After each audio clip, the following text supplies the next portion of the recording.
குடும்பமே குடும்பம். ஒருவரோடொருவர் சண்டையிடாமல் ஒத்துழைத்து அருமையாய் பணிபுரியும் அப்பழுக்கற்ற குடும்பம் ஒன்றை வேதத்தின் முதல் அத்தியாயத்திலே சந்திக்கிறோம்.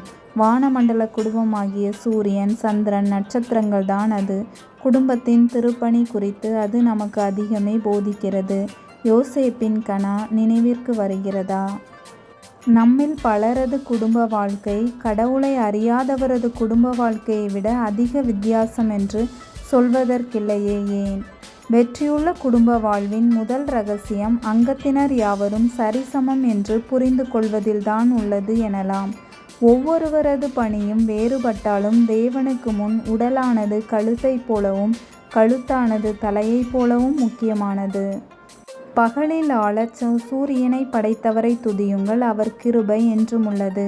இரவில் ஆளச் சந்திரனையும் நட்சத்திரங்களையும் படைத்தவரை துதியுங்கள், அவர் கிருபை என்றுமுள்ளது என்று தாவீது கானம் பாடுகிறான். நீங்கள் கணவனானால் அது தேவனது கிருபையினாலேயே. நீங்கள் மனைவியானால், மகளானால், மகனானால் அதுவும் தேவனது இரக்கத்தினாலேயே. எனவே நாம் ஒருவரையொருவர் மதித்து குடும்பமாய் கடவுளை மகிமைப்படுத்த கடமைப்பட்டிருக்கிறோம். போட்டிகள், பொறாமைகளை தவிர்ப்போம். சூரியனுடைய மகிமையும் வேறே, சந்திரனுடைய மகிமையும் வேறே, நட்சத்திரங்களுடைய மகிமையும் வேறே. மகிமையிலே நட்சத்திரத்துக்கு நட்சத்திரம் விசேஷித்திருக்கிறது. ஒவ்வொருவரும் வெவ்வேறு விதத்தில் மகிமையானவர்கள். ஒவ்வொரு பிள்ளையும் மகிமையாய் வேறு பிள்ளைக்கு மாறுபடுகிறது.